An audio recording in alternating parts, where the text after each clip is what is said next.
नमस्कार, सुप्रभात। आप देख रहे हैं खबर एचपी और समय हो चला है हिमाचल की 25 बड़ी खबरों को जानने का। तो आइए एक नजर डालते हैं 25 बड़ी खबरों पर फटाफट अंदाज में। इससे पहले यदि आप वीडियो को लाइक नहीं किए तो लाइक कर दीजिए और चैनल को सब्सक्राइब कर लीजिए। हिमाचल प्रदेश में पुराना वाहन स्क्रैप करने पर नया खरीदने पर टैक्स में 50% की छूट अधिसूचना जारी। जी, हिमाचल प्रदेश में पुराना वाहन स्क्रैप करने पर नए वाहनों की खरीद पर टैक्स में 50% की छूट मिलेगी। परिवहन विभाग की ओर से इसे लेकर वीरवार को राजपत्र में अधिसूचना जारी कर दी गई है। यदि वाहन मालिक पुराने वाहन को अधिकृत स्क्रैपिंग सेंटर में जमा कर नया वाहन खरीदते हैं तो उन्हें मोटर व्हीकल टैक्स यानी कि टोकन या रोड टैक्स में 50% तक की छूट मिलेगी। अतिरिक्त मुख्य सचिव RD नजीम की ओर से इसे लेकर अधिसूचना जारी की गई है। यह छूट सभी निजी और व्यावसायिक वाहनों पर लागू होगी जो भारत स्टेज 1 या उससे पहले के उत्सर्जन मानकों पर निर्मित है। इसमें सभी मीडियम व हैवी गुड्स मोटर वाहन और मीडियम व हैवी पैसेंजर वाहन भी शामिल हैं जिन्हें भारत स्टेज 2 मानक के अनुरूप बनाया गया। व्यावसायिक वाहनों के लिए यह राहत रजिस्ट्रेशन की तारीख से 8 साल तक और निजी वाहनों के लिए 15 साल तक मान्य होगी। हिमाचल में ऐसी योजना को मिली मंजूरी। 2 करोड़ तक का लोन लेने पर ब्याज में मिलेगी भारी सब्सिडी। जी, हिमाचल में पर्यटन कारोबार को नई उड़ान देने के लिए बड़ा कदम उठाया गया। इसके लिए राज्य सरकार आतिथ्य क्षेत्र में मुख्यमंत्री पर्यटन स्टार्टअप योजना को मंजूरी दे दी है। इसके तहत प्रदेश में पर्यटन क्षेत्र से जुड़े युवाओं और उद्यमों को 2 करोड़ रुपये तक के ऋण पर ब्याज में सब्सिडी दी जाएगी। सरकार का मानना है कि इस पहल से पर्यटन ढांचे को मजबूती मिलेगी, नई रोजगार संभावनाएं पैदा होंगी और हिमाचल आने वाले पर्यटकों को आधुनिक सुविधाओं का लाभ मिलेगा। इस योजना के तहत नई पर्यटन इकाइयां स्थापित करने और मौजूदा होम स्टे इकाइयों का विस्तार और स्तरोन्नत करने के लिए ऋण पर वित्तीय राहत दी जाएगी। RTE एक्ट के पहले से लागू होगी टेट की शर्त। जो सुप्रीम कोर्ट के आदेश के बाद टीचर एलिजिबिलिटी टेस्ट को लेकर हिमाचल में भी हलचल शुरू हो गई है। शिक्षा विभाग ने अब TGT और JBT के कैडर में बिना टेट क्वालिफाइड शिक्षकों का डाटा एकत्र करने को कहा है।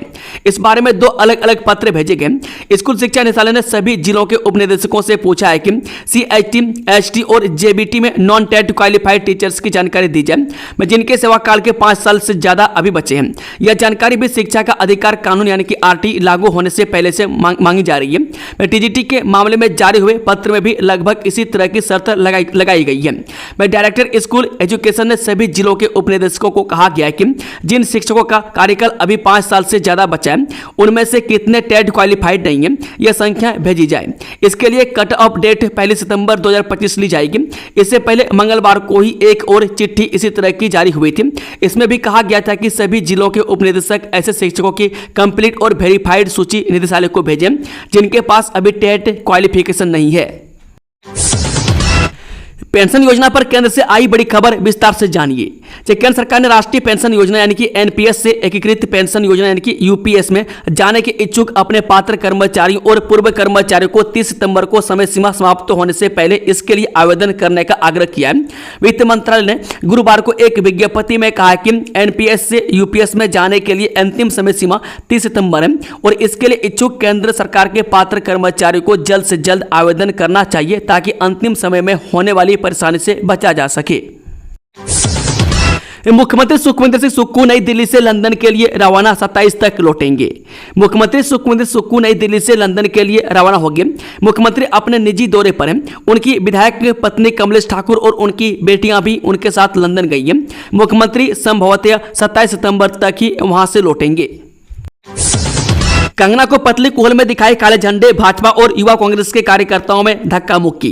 हिमाचल प्रदेश के मंडी संसदीय क्षेत्र की सांसद कंगना ने गुरुवार को मनाली के आपदा प्रभावित इलाकों का दौरा किया और लोगों का दर्द बांटा।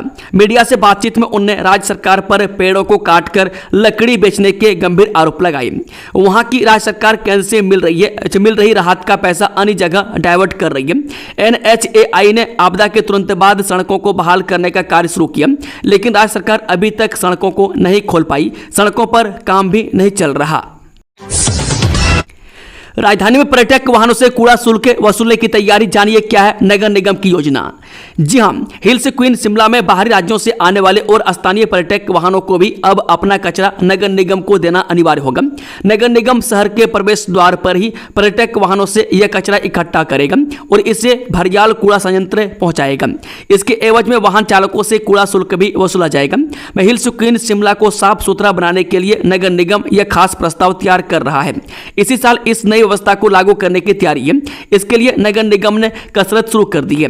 पर्यटकों को लेकर शिमला आने वाली बसों, ट्रेवलर, टैक्सियों आदि का रिकॉर्ड लिया जा रहा है। शहर में हर साल लाखों पर्यटक वाहन पहुंचते हैं। समर और विंटर सीजन में इनकी संख्या सबसे ज्यादा रहती है। कूड़ा लेने के एवज में कितना शुल्क वसूला जाएगा, इस पर अभी अंतिम फैसला होना है। यह शुल्क न्यूनतम होगा और सदन की मंजूरी के बाद ही लागू होगा। इस छोटे और मझोले उद्योगों की चुनौतियों संभावनाओं पर सोलन में 20 को मंथन। जब भारतीय अर्थव्यवस्था की रीढ़ माने जाने वाले सूक्ष्म, लघु एवं मझोले उद्योगों यानी कि एमएसएमई को वैश्विक प्रतिस्पर्धा के लिए तैयार करने और राष्ट्रीय पहचान दिलाने के मद्देनजर अमर उजाला की ओर से एमएसएमई फॉर भारत कॉन्क्लेव का आयोजन किया जा रहा है। सोलन में 20 सितंबर को होने वाले इस सम्मेलन में एमएसएमई की चुनौतियों और संभावनाओं पर मंथन होगा। सोलन शहर से सटे देहू घाट स्थित होटल पाइन ग्रोव में शनिवार सुबह 11 बजे शुरू होने वाले कॉन्क्लेव में उद्योग जगत की हस्तियां, अधिकारी और विशेषज्ञ एक मंच पर जुटेंगे।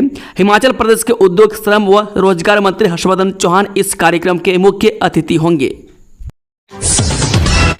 पहली बार स्कूल नेशनल की मेजबानी करेगा हिमाचल, निदेशालय में तैयारियों की चर्चा। हिमाचल प्रदेश पहली बार स्कूल नेशनल की मेजबानी करेगा। शिक्षा निदेशालय में हुई उच्च स्तरीय बैठक में इसकी पुष्टि की गई है।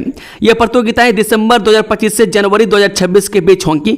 नालागढ़ में अंडर 14 लड़कों की वॉलीबॉल प्रतियोगिता करवाई जाएगी। वहीं ऊना और पावटा साहिब में अंडर 19 लड़कियों की कबड्डी और हैंडबॉल प्रतियोगिताएं होंगी। इन प्रतियोगिताओं में देश भर के विभिन्न राज्यों और केंद्र शासित प्रदेशों की टीमें भाग लेंगी।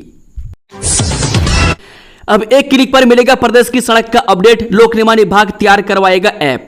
हिमाचल प्रदेश की सड़कों का हर अपडेट अब लोगों को एक क्लिक में मिलेगा। लोक निर्माण विभाग इसके लिए ऐप तैयार कर रहा है। ऐप में प्रदेश के मुख्य समेत ग्रामीण क्षेत्रों के संपर्क मार्गों की जानकारी भी मिल सकेगी। इससे लोग जान सकेंगे कि उनके क्षेत्र का कौन सा मार्ग अवरुद्ध है या खुल गया है। लोक निर्माण विभाग ने शिमला सर्किल में इस ऐप का ट्रायल किया था।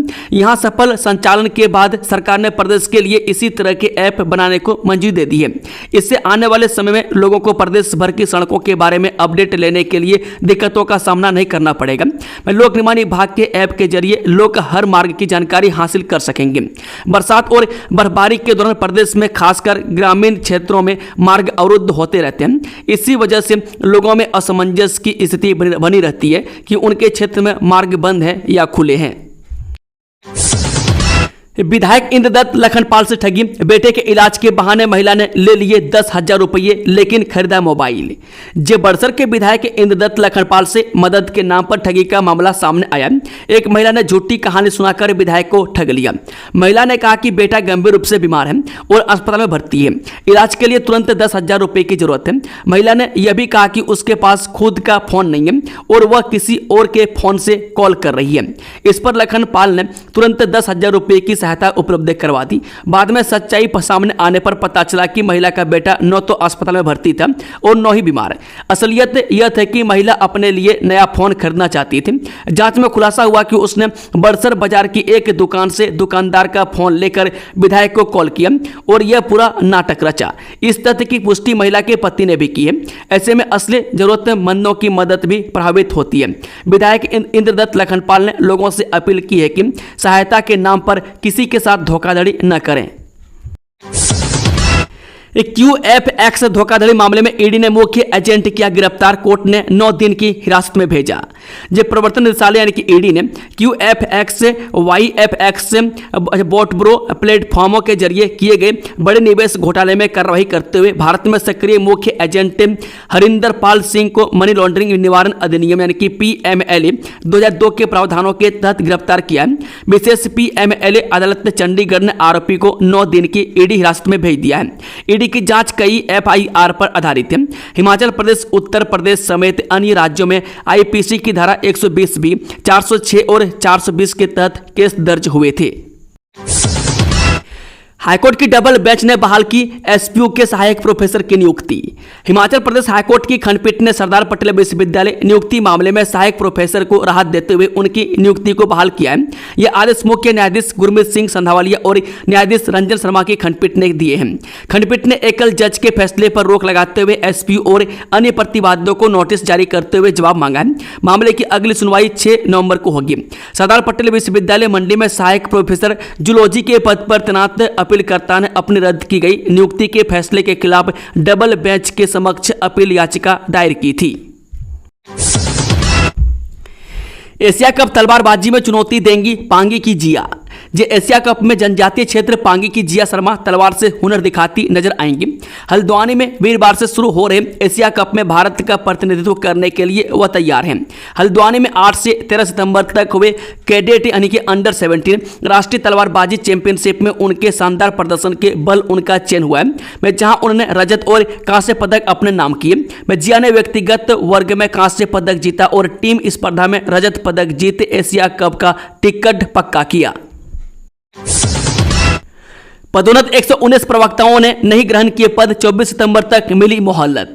शिक्षा विभाग की ओर से बीते दिनों पदोन्नत के 642 प्रवक्ताओं में से 119 ने अभी तक पद ग्रहण नहीं किए। स्कूल शिक्षा निदेशालय ने इन प्रवक्ताओं को 24 सितंबर तक पद ग्रहण करने के लिए अंतिम मोहलत दी है। तय समय के भीतर नए स्कूलों में ज्वाइनिंग नहीं देने वाले प्रवक्ताओं की पदोन्नति को रद्द कर दिया जाएगा। इन शिक्षकों को बतौर टीजीटी ही कार्य करना पड़ेगा। बीते दिनों शिक्षा मंत्री रोहित ठाकुर की अध्यक्षता में हुई विभागीय समीक्षा बैठक में पदोन्नति के बाद भी पद ग्रहण नहीं करने के मामले सामने आए थे। शिक्षा मंत्री ने सख्ती बरतते हुए पदोन्नत शिक्षकों को अंतिम मोहलत देने का फैसला किया है। इस तय अवधि के बाद भी पद ग्रहण नहीं करने वाले की पदोन्नति रद्द कर दी जाएगी। इसके स्थान पर अन्य टीजीटी को पदोन्नत कर प्रवक्ता बनाया जाएगा। विभागीय अधिकारियों ने बताया कि प्रदेश के दूरदराज क्षेत्रों में जिन टीजीटी को पदोन्नत कर भेजा है वो पद ग्रहण नहीं कर रहे हैं। 24 सितंबर तक यह शिक्षक नए स्कूलों में नहीं गए तो इनके स्थान पर अन्य शिक्षकों को पदोन्नत कर वहां भेजा जाएगा। बिलासपुर के कुटेहाला में बादल फटने से तबाही, राज्य में 604 सड़कें बंद, इतने दिन बरसेंगे बादल। हिमाचल प्रदेश के कई भागों में बारिश लगातार जारी है। राज्य में जगह जगह भूस्खलन से सैकड़ों सड़कें बंद हैं। बिलासपुर जिले में भारी बारिश दर्ज की गई। वह पूरी रात बारिश के बाद बिलासपुर शहर में जनजीवन पूरी तरह से प्रभावित हो गया। शहर की सिनेमा कॉलोनी, मेन मार्केट की सड़कें नालों में तब्दील हो गई। चेतना चौक, चंपा पार्क और बस अड्डा के आसपास दुकानों में पानी घुस गया, जिससे लोगों को भी काफी नुकसान हुआ है। जिले में कई संपर्क सड़कें भूस्खलन से बाधित हो गई है। लोक निर्माण विभाग सड़कों की बहाली में जुटा है। वहीं सेमलेटू के पास से किरतपुर मनाली फोरलेन पर भूस्खलन हुआ, इससे फोरलेन पर वाहनों की आवाजाही भी बाधित हो गई है। वहीं ऋषिकेश के बारिश के बाद आए मलबे में HRTC की बसें फंस गई। भारी बारिश से झरुंदा में बागछाल पुल के पास गुरुवार को फिर से भूस्खलन हो गया। वाहन चालकों को वैकल्पिक रास्तों का इस्तेमाल करने का प्रशासन ने आग्रह किया है। धर्मपुर बाजार खंडहर में तब्दील, बाढ़ के कहर ने रोकी जिंदगी की रफ्तार। हिमाचल प्रदेश के मंडी जिले में धर्मपुर बाजार बाढ़ के कहर से खंडहर सा दिखाई दे रहा है। में चारों ओर फैला मलबा, बगे वाहन और टूटे फूटे शटर इस बात की गवाही दे रहे हैं कि बाढ़ ने कैसे जिंदगी की रफ्तार रोक दी। बस अड्डे के आसपास खड़े वाहन मलबे में दबे पड़े हैं। हालात इतने भयावह हैं कि लोग बस अड्डे की तरफ जाने से भी डर रहे हैं। मौसम खुलने के बाद जब लोग घरों और दुकानों की तरफ लौटे तो तबाही का मंजर देख सबकी आंखें नम हो गई। दुकानों के टूटे शटर, उखड़ी दीवारें और खाली पड़ी शेल्फ देखकर दुकानदार खुद को संभाल नहीं पाए। आपदा पीड़िता की बात नहीं सुनी, अपना ही दुखड़ा रोने लगी कंगना, बोली मेरे रेस्टोरेंट में केवल 50 रुपए की हुई सेल। जब मंडी संसदीय क्षेत्र की सांसद कंगना रनौत आपदा के बाद पहली बार मनाली पहुंची, उन्होंने बाढ़ प्रभावित सोलंगनाला क्षेत्र का दौरा किया और भूस्खलन की चपेट में आई ग्रामीणों से मुलाकात की। इसी बीच एक महिला उनसे आपदा में हुए नुकसान को लेकर शिकायत कर रही थी। इस पर उन्होंने कहा, आप मुझ पर चढ़ाई करने आई हैं या सवाल करने आई हैं? चढ़ाई मत करिए, प्रश्न करिए, हम भी यहीं के वासी हैं। आप हमें ही नोचने आएंगे तो हम कैसे काम करेंगे? शांत हो जाइए पहले तो और ये जानिए कि मेरा भी घर यहाँ पर है। मुझ पर क्या बीतती होगी, मेरा भी रेस्टोरेंट यहीं पर है। कल 50 रुपए का बिजनेस हुआ है, 15 लाख की सैलरियाँ आई हैं, 50 रुपए का बिजनेस हुआ है। मुझ पर क्या बीतती रही होगी, मेरा दर्द भी आप समझिए ना। मैं भी इंसान हूँ, अकेली लड़की हूँ, इस समाज में आपकी ही तरह सिंगल वीमन हूँ, मेरी भी आपदाएं समझिए। वन विभाग में कर्मचारियों की कमी दूर करने के लिए नियुक्त होंगे वन मित्र, सुक्कू का दावा। मुख्यमंत्री सुक्कू ने कहा कि वन विभाग में कर्मचारियों की कमी को दूर करने के लिए वन मित्रों की नियुक्ति की जा रही है। उन्होंने कहा कि हिमाचल प्रदेश को हरित एवं स्वच्छ राज्य बनाने के लिए राज्य सरकार ने 2.5 वर्ष में कई कार्य किए।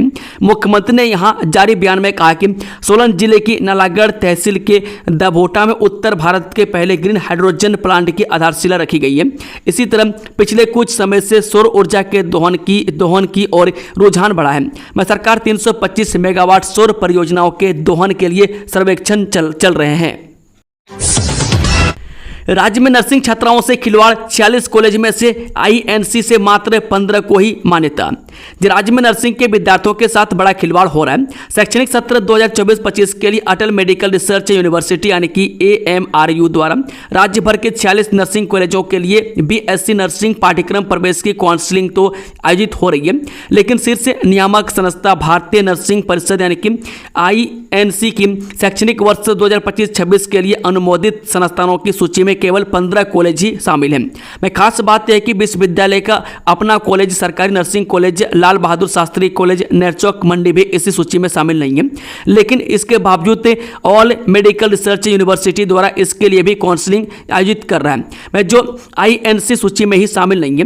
मैं INC प्रत्येक शैक्षणिक सत्र की शुरुआत में यह सुनिश्चित करने के बाद ही पाठ्यक्रम चलाने की स्वीकृति देता है कि संस्थान के पास आवश्यक स्टाफ और अन्य बुनियादी ढांचा उपलब्ध है कि नहीं। विदेश भेजने के नाम पर 3 लोगों से कर दी लाखों की ठगी। जब विदेश भेजने के नाम पर आए दिन सामने आ रहे ठगी के मामले में 2 और मामले जुड़ गए। पुलिस ने 2 मामलों में 3 लोगों की शिकायत पर एक ही आरोपी के खिलाफ 0 FIR दर्ज कर आगामी कार्रवाई शुरू कर दी है। जानकारी के अनुसार बंड बक्सी टकोली गांव निवासी विशाल शर्मा पुत्र राजपाल और अंब निवासी अजमेर सिंह पुत्र स्वर्गीय प्रकाश चंद ने पुलिस में शिकायत दर्ज करवाई कि वे विदेश जाने की चाहत में 2 अगस्त 2022 को मोहाली स्थित एक विदेश भेजने वाले ग्रुप के कार्यालय पहुंचे थे। वहां कंपनी मालिक ने उन्हें भरोसा दिलाया कि वह उन्हें कनाडा में फूड पैकिंग के कार्य पर भेज देगा, जिसके लिए प्रति व्यक्ति 3,05,000 रुपये खर्च आएगा। वह शिकायतकर्ताओं के अनुसार उन्होंने शुरुआत में 5,000 हज़ार रुपये गूगल पे के माध्यम से दिए। गोहर पालंगरी में 10 बीघा जमीन खतरे में, 15 परिवार। छत पंचायत के गोहर पालंगरी में मूसलाधार बारिश के कारण करीब 10 बीघा जमीन धंस गई, जिससे ग्रामीणों में दहशत का माहौल बन गया है। लगभग 12 से 15 परिवार खतरे की जद में हैं। खेतों और मकानों में दरारें आ गई है और कभी भी बड़ा हादसा होने का अंदेशा बना हुआ है। लगातार बारिश के चलते गाँव में भूस्खलन का सिलसिला जारी है। ग्रामीणों ने बताया कि जिस रफ्तार से जमीन खिसक रही है उसके कारण आने वाले दिनों में खेतों के साथ साथ मकान भी ध्वस्त हो सकते हैं। ग्रामीणों का कहना है कि आपदा में घर गिरने का डर हमेशा बना रहता है। बच्चों और बुजुर्गों की सुरक्षा को लेकर सबसे ज्यादा चिंता है। वहीं पूर्व खाद्य आपूर्ति मंत्री राजेंद्र गर्ग मौके पर पहुंचे और प्रभावित परिवारों से मुलाकात की। उन्होंने हालात का जायजा लेते हुए कहा कि यहां कभी भी बड़ा हादसा हो सकता है। उन्होंने सरकार और प्रशासन से आग्रह किया कि तुरंत विशेषज्ञ टीम भेजी जाए और प्रभावित परिवारों को राहत व पुनर्वास की व्यवस्था की जाए। देश के युवा, स्टूडेंट और जनरेशन जेड बचाएंगे संविधान, राहुल गांधी का बयान, कहा मैं उनके साथ खड़ा हूं। कांग्रेस सांसद और लोकसभा में नेता प्रतिपक्ष राहुल गांधी ने कहा कि देश के युवा, छात्र और जनरेशन जेड लोकतंत्र की रक्षा करेंगे और वोट चोरी को रोकेंगे। उनकी यह पोस्ट ऐसे समय में सामने आई है जब हाल ही में पड़ोसी देश नेपाल में जनरेशन जेड आंदोलन के बाद इसी हफ्ते सत्ता परिवर्तन हुआ था। उन्होंने एक्स पर एक पोस्ट में कहा, देश के युवा, देश के स्टूडेंट और देश की जनरेशन जेड संविधान को बचाएंगे, लोकतंत्र की रक्षा करेंगे और वोट चोरी को रोकेंगे। मैं उनके साथ हमेशा खड़ा हूं। जय हिंद। इस पोस्ट के साथ कांग्रेस नेता ने अपनी एक तस्वीर भी शेयर की है जिसके बैकग्राउंड में लिखा है, democracy will not be delete. Sanwara toll barrier 30 अक्टूबर तक बंद, सड़क की दुर्दशा से नाराज हाईकोर्ट का बड़ा फैसला। हिमाचल हाईकोर्ट ने कालका शिमला मार्ग पर सनवारा टोल बैरियर 30 अक्टूबर तक बंद करने का आदेश दिया है। इस मार्ग की दुर्दशा देखते हुए अदालत ने सनवारा टोल बैरियर संग्रहण केंद्र को 20 सितंबर से 30 अक्टूबर 2025 तक बंद करने के आदेश जारी किए। इस मामले में सामान्य सुविधाओं की कमी के मुद्दे पर हाईकोर्ट ने स्वतः संज्ञान लिया है। मंडी में हाईवे निर्माण कर रही कंपनी को लोगों ने दिया अल्टीमेटम, आंदोलन की दी चेतावनी। हिमाचल प्रदेश में मानसून सीजन में अब तक जमकर बारिश हुई है। भारी बारिश ने प्रदेश भर में जमकर कहर बरपाया है, मगर अब मानसून की रफ्तार कम हो गई है। मानसून सीजन प्रदेश में विदाई की ओर बढ़ रहा है। मौसम विभाग ने प्रदेश में भारी बारिश में कमी आने की संभावना जताई है। मौसम की मार से बीमार हुआ हिमाचल का सेब सस्ता होगा इस बार, एप्पल रेट में क्यों आई गिरावट। हिमाचल का सेब देश भर में अपनी चमक, मिठास और क्वालिटी के लिए जाना जाता है। हिमाचल की आर्थिकी में सेब कारोबार 5,000 करोड़ का योगदान देते हैं, लेकिन छोटे पहाड़ राज्य की पहचान कहे जाने वाले लाल सेब की चमक आपकी बार मौसम की मार से मंडियों में फीकी पड़ गई है। प्रदेश में लगातार जारी बारिश और अधिक धुंध पड़ने से सेब के रंग में कालापन आ गया, जो सीधे तौर पर मंडियों में इसकी कीमत को प्रभावित कर रहा है। एक तरफ जहां बागवानों को सेब के रेट कम मिले, वहीं खुदरा बाजार में उपभोक्ता को सेब सस्ता जरूर मिलेगा। प्रदेश में पिछले सालों के मुकाबले में सेब उत्पादन तो इस बार अधिक रहने का अनुमान लगाया जा रहा है, लेकिन लगातार बारिश से बंद हुई सड़कों और धुंध की वजह से ए ग्रेड क्वालिटी का सेब मंडियों में कम आ रहा है। मंडियों तक पहुंचने वाला अधिकतर सेब काला होने के साथ बी और सी ग्रेड पहुंच रहा है। ये ए ग्रेड क्वालिटी की तुलना में सस्ते दामों पर बिक रहा है। यही वजह है कि दिल्ली, पंजाब, हरियाणा, उत्तर प्रदेश और राजस्थान जैसे राज्यों के खुदरा बाजारों में उपभोक्ताओं को इस बार सेब सस्ता मिलेगा। पोंग डैम का जल स्तर खतरे के निशान से ऊपर, बाढ़ का बना खतरा, स्कूलों में छुट्टी। लगातार बारिश के चलते पोंग बांध का जल स्तर खतरे के निशान से ऊपर बना हुआ है। गुरुवार सुबह जल स्तर 1394.85 फीट दर्ज किया गया। इससे निचले क्षेत्रों में बाढ़ का खतरा बढ़ गया और प्रशासन ने अलर्ट जारी कर दिया। बुधवार को बांध का जल स्तर 1395.24 फीट तक चला गया था, जो खतरे के निशान से 5.24 फीट अधिक रहा और बांध में 74,910 क्यूसेक पानी की आमद दर्ज हुई थी। हालात को देखते हुए इंदौरा और फतेहपुर मंड क्षेत्र के शैक्षणिक संस्थानों में छुट्टी घोषित की गई है। वह गुरुवार सुबह 6 बजे तक इनफ्लो 37,248 क्यूसेक और आउटफ्लो 59,845 क्यूसेक रहा। बांध से 42,953 क्यूसेक पानी इस लेवे और 16,892 क्यूसेक टरबाइन से छोड़ा गया। वहीं सुबह 9 बजे तक इनफ्लो और आउटफ्लो दोनों 59,845 क्यूसेक दर्ज किए गए। लाहौल के किसान कैसे चुकाएंगे 93 करोड़ 42 लाख रुपए का लोन। खेतों में सड़ गई 2 करोड़ 30 लाख की गोभी, मटर, अब आलू से उम्मीद। हिमाचल प्रदेश में इस साल मानसून सीजन ने जमकर तबाही मचाई है। भारी बारिश से प्रदेश भर में अब तक 4595 करोड़ 36 लाख का नुकसान हुआ है। कृषि विभाग को 51 करोड़ 64 लाख और बागवानी विभाग को 27 करोड़ 43 लाख रुपए की क्षति हुई है। वह हिमाचल प्रदेश के जनजातीय जिला लाहौल स्पीति की ऊंची चोटियों पर अब बर्फबारी का दौर शुरू हो गया। मैं जल्द ही घाटी में भी बर्फबारी भी शुरू हो जाएगी। ऐसे में किसान भी अपने कृषि कार्य को पूरा करने में जुटे हुए। हालांकि इस साल घाटी में गोभी और मटर की फसल को खास नुकसान पहुंचा है। लाहौल स्पीति में इस साल मानसून सीजन में बारिश और खराब सड़कों के चलते गोभी और मटर की फसल को भारी नुकसान पहुंचा है। ऐसे में अब घाटी के किसानों की उम्मीद आलू की फसल पर टिकी हुई है, क्योंकि गोभी मटर के साथ साथ आलू की खेती यहां पर 90% लोगों के द्वारा की जाती है। अब कुछ दिनों के बाद घाटी में आलू की फसल निकलने भी शुरू हो जाएगी और किसान इसे बेचकर अपनी आर्थिक को थोड़ा ठीक कर पाएंगे। कनाडा में नाटी के साथ हिमाचली धाम का जायका। हिमाचली चाहे दुनिया के किसी भी कोने में हो, लेकिन प्रदेश की संस्कृति और आपसी भाईचारा को हमेशा कायम रखते हैं। ऐसी मिसाल कनाडा में हिमाचली एसोसिएशन अल्बर्टा कायम कर रही है, जिसने विदेशी धरती पर भव्य वार्षिक हिमाचली धाम का आयोजन किया, जिसमें लगभग 500 हिमाचलियों ने भाग लिया। यह आयोजन न केवल एक सांस्कृतिक मिलन समारोह था, बल्कि हिमाचल की परंपराओं, रीति रिवाजों और एकजुटता की झलक भी प्रस्तुत करता रहा। कार्यक्रम में पारंपरिक हिमाचली धाम का स्वाद परोसा गया, जो हमारी विरासत का अभिन्न हिस्सा है। इसके साथ ही मनमोहक नाट्य प्रस्तुतियों और विभिन्न सांस्कृतिक कार्यक्रमों ने विदेशी मेहमानों का मन मोह लिया और एसोसिएशन ने हिमाचल की समृद्ध धरोहर को जीवंत कर दिया। कार्यक्रम के दौरान हिमाचल में हाल ही में आई विनाशकारी बाढ़ और उससे प्रभावित लोगों को याद करते हुए मौन रखा गया। हौले हौले आ गया रुखस्त होने का वक्त, कल कहीं कहीं हल्की बारिश और फिर हिमाचल प्रदेश में शुक्रवार से मौसम सामान्य रहने का अनुमान है। मौसम विभाग के अनुसार राज्य के अधिकांश हिस्सों में शुक्रवार को मौसम साफ रहेगा और कहीं कहीं हल्की बारिश दर्ज की जा सकती है। निचले और मध्य पर्वतीय क्षेत्रों में छिटपुट स्थानों पर हल्की से मध्यम बारिश होने की संभावना है, जबकि ऊपरी पहाड़ी इलाकों में मौसम शुष्क रहेगा। मौसम विज्ञान केंद्र शिमला ने बताया कि 20 और 21 सितंबर को भी कुछ स्थानों पर हल्की बारिश हो सकती है, लेकिन इसके बाद 22 और 23 सितंबर को पूरे प्रदेश में मौसम पूरी तरह शुष्क रहने का पूर्वानुमान है। 24 सितंबर को फिर से कुछ स्थानों पर हल्की वर्षा की संभावना जताई गई है। दोस्तों, खबरों का सिलसिला समाप्त होता है। अगर जानकारी पसंद आई हो तो वीडियो को लाइक, शेयर, चैनल को सब्सक्राइब जरूर कर लें। Thank you, all the best. जय हिंद, जय हिमाचल।